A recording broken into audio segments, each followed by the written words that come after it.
Hello everyone. Today we are going to read a poem called The Trees, composed by Adrienne Rich. Adrienne Rich was an American poetess, essayist, and feminist.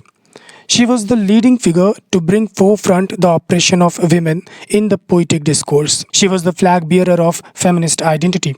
So now let us start reading this poem. Let's see what's in there. The trees inside are moving out into the forest that was empty all these days, where no bird could sit, no insect hide, no sun bury its feet in shadow.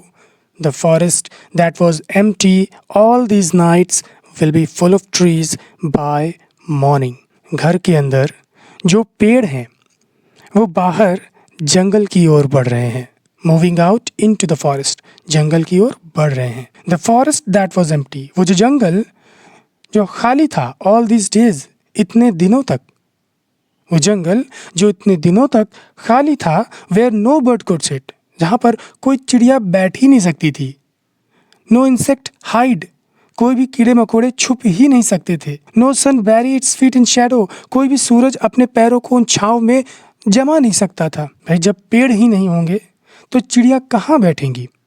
जब पेड़ ही नहीं होंगे तो कीड़े कहाँ पर छुपेंगे, कहाँ अपना घरौंदा बनाएंगे? जब पेड़ ही नहीं होंगे तो सूरज की किरणों को हम कहाँ देख पाएंगे? सूरज की किरणें आप कब देख पाते हो? जहाँ पर छाँव होती है. रेगिस्तान में क्या आपको सूरज की किरणें मिलेंगी? नहीं ना. तो जब जंगल में पेड़ ही नहीं होंगे तो सूरज अपने पैरों को कहाँ पर रखेगा? The forest that was empty all this nights, वो जंगल जो इतनी रातों तक खाली पड़ा था, will be full of trees by morning, सुबह तक वो जो जंगल है पेड़ों से भर जाएगा. All night the roots work to disengage themselves from the cracks in the veranda floor. The leaves strain toward the glass, small twigs stiff with exertion, long cramped boughs shuffling under the roof like newly discharged patients, half dazed, moving to the clinic doors. सारी रात जो जड़ें हैं उस कमरे में, जो पौधे लगे हुए हैं, उन पौधों की, उन पेड़ों की जो जड़ें हैं वो काम करती ही जा रही हैं पूरी रात. कौन सा काम करती चली जा रही हैं? To disengage themselves from the cracks, उन फर्श की दरारों से खुद को अलग करने का काम पूरी रात चलता चला जा रहा है जड़ों के द्वारा. इन द वरांदा फ्लोर, उस बरामदे की फर्श पर जो दरारें हैं, उन दरारों में जो पौधे निकले हुए हैं, वो पौधे उनमें से अपने आप को खींच करके निकाल रहे हैं, अपनी जड़ों को उन मिट्टी से निकाल रहे हैं और जंगल की ओर भागने की कोशिश कर रहे हैं, तैयारी कर रहे हैं. The leaves strain toward the glass, जो पत्तियां हैं वो उस कांच की दीवार की तरफ स्ट्रेन कर रही हैं, प्रयास कर रही हैं, बढ़ रही हैं, उनको धक्का दे रही हैं, उनको तोड़ने की कोशिश कर रही हैं, ताकि उस बंधन से निकल करके वो बाहर की ताज़ी हवा को महसूस कर सके, अपने असली घर में वो जा सके और सुकून से अपना जीवन जी सकें, इस बंधन से, इस गुलामी से खुद को आज़ाद कर सकें. Small twigs stiff with exertion, जो छोटी छोटी टहनियाँ हैं वो स्टिफ हो गई हैं, वो सख्त हो गई हैं. विद एक्सर्शन, प्रयास करने की वजह से. लॉन्ग क्रैम्प्ड बाउज, जो लंबी सिकुड़ी हुई ऐठनदार जो शाखाएं हैं, टहनियाँ हैं, वो शफल कर रही हैं अंडर द रूफ, छत के नीचे, क्योंकि जो पेड़ बड़े हो गए हैं, उनकी जो डालें हैं वो क्या हो चुकी हैं, छत तक आ चुकी हैं और टेढ़ी हो चुकी हैं. तो वो भी क्या कर रही हैं, शफलिंग कर रही हैं, मूवमेंट कर रही हैं, हरकत कर रही हैं और खुश हो रही हैं कि हाँ अब मुझे बाहर निकलने को मिलेगा. और बिल्कुल उनकी तरह ही खुश हो रही हैं, मतवाली हो रही हैं, जैसे like newly discharged patients, half dazed, moving to the clinic doors. बिल्कुल उस पेशेंट की तरह, जिन्हें अस्पताल से छुट्टी मिलते ही आधी नींद में ही भागने लगते हैं गेट की तरफ कि अरे हाँ, छुट्टी मिल गई, चलो भागो यहाँ से, जल्दी से घर चलो, अपनों के पास चलो, वहाँ पर तो तबीयत और हरी हो जाएगी, तबीयत अपने आप ठीक हो जाएगी। तो बिल्कुल उसी तरह ये जो पेड़ हैं, ये जो टहनियाँ हैं, ये जो पत्तियाँ हैं, ये जो जड़ें हैं, खुद को उस अस्पताल रूपी घर से खुद को निकालने की भरसक कोशिश कर रही हैं और अब अपने असली घर में जाने को उतावली हो रही हैं। I sit inside, doors open to the veranda, writing long letters in which I scarcely mention the departure of the forest from the house. मैं, it means poetess, Adrienne Rich, वो बैठी हैं इनसाइड, अंदर, घर के अंदर, doors open to the veranda, और बरामदे की तरफ के जो दरवाजे हैं वो खुले हुए हैं। वो लिख रही है, राइटिंग लॉन्ग लेटर्स, लंबे लंबे लेखों को, पत्रों को वो लिख रही है। In which I scarcely mention the departure of the forest from the house, और उन लेटर्स में उसने घर से जंगल की ओर डिपार्ट करते हुए, जंगल की ओर निकलते हुए पेड़ पौधों का जिक्र ना के बराबर किया। आई स्कैर्शली मेंशन, मैंने उनका जिक्र किया ही नहीं। वो पेड़ जो मेरे घर से निकल करके जंगल की ओर जा रहे हैं, मैंने उनका जिक्र नहीं किया। क्यों नहीं किया?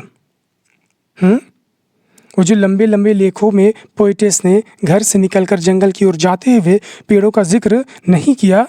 क्यों नहीं किया? क्योंकि कवियत्री के लिए पेड़ों की प्रति संवेदनशीलता, सेंसिटिविटी ना के बराबर है। शायद पोइटस के लिए पेड़ का जंगल में जाना, कांच की दीवारों को तोड़कर खुद को आज़ाद करना और जंगल में अर्थात अपनी असली दुनिया में जाकर सांस लेना, ये उतना महत्वपूर्ण और जिक्र करने लायक नहीं लगा। इसलिए शायद पोइटस ने उनका जिक्र नहीं किया। द नाइट इज़ फ्रेश, रात ताज़ी है। The whole moon shines in a sky still open.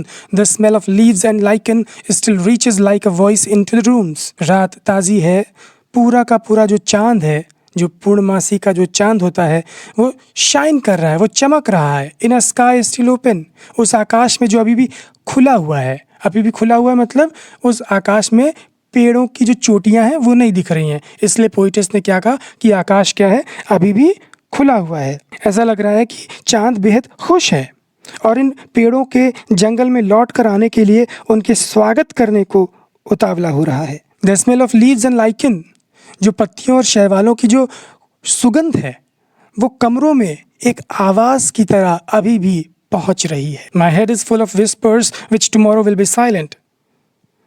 Poet's क्या कह रही है? इन पेड़ों की जो फुसफुसाहट है उससे उसका सिर दर्द कर रहा है, लेकिन ये विस्परिंग्स सुबह तक शांत हो जाएंगी। Listen, the glass is breaking, सुनो, कांच की जो दीवारें हैं वो टूट रही हैं। The trees are stumbling forward into the night, जो ट्रीज है, जो पेड़ है, वो लड़खड़ाते हुए रात में निकल कर जा रहे हैं। Winds rush to meet them, और जो हवा है, हवाएं उनसे मिलने, उनका स्वागत करने के लिए दौड़ पड़ती हैं। The moon is broken like a mirror, और जो चांद है वो क्या हो गया है, एक शीशे की तरह टूट गया है।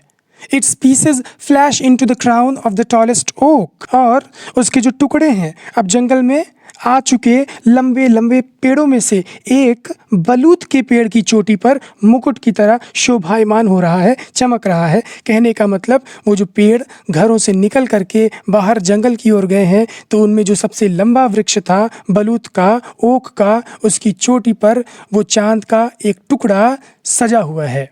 जब सारे पेड़ जंगल में आ जाएंगे तो जो चांद हमें समूचा दिखता है वो क्या समूचा दिखेगा? आप जंगल के अंदर जाइए और ऊपर चांद को देखिए तो आपको टुकड़ों में दिखेगा।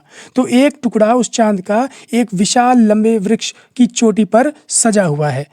इसका मतलब वो जो चांद है वो स्वागत कर रहा है उन वृक्षों का अपने असली घर में आने पर। हवाएं आलिंगन कर रही हैं उन वृक्षों का, पेड़ों का, जो इतने सालों से बंधन में बंधी थी और अब आज़ाद हो चुकी हैं। आई होप आपको समझ में आई होगी ये कविता। अब आपको करना क्या है, इस वीडियो को फिर से देखिए और जहाँ जहाँ पर मैंने पेड़ बोला है वहाँ आप स्त्रियों को रखिए। जहाँ जंगल बोला है उसे आप दुनिया समझिए। जहाँ छोटी छोटी टहनियाँ बोला है उसे आप नव युवतियाँ समझें। और जहाँ लंबी सिकुड़ी ऐंठनदार टहनियाँ बोला है उन्हें आप बूढ़ी औरत समझिए। जहाँ कवियत्री बोला है उन्हें आप पुरुष प्रधान समाज समझिए, जिसे स्त्रियों की आवाज़ से, प्रतिक्रिया से, उनकी समस्याओं से कोई मतलब नहीं है। इस कविता में घर के अंदर बंद पेड़ों की तुलना पुरुष प्रधान समाज में स्त्रियों की दशा से की गई है। एक ऐसा समाज जहां स्त्रियों की स्वतंत्रता, स्वावलंबी बनना, शिक्षित होकर नौकरी करना मर्दानगी पर तमाचा समझा जाता है। सो आई होप आपको ये कविता समझ में आई होगी। Watch it, rewatch it, try to understand the 2 different meanings of the poem. Good bye.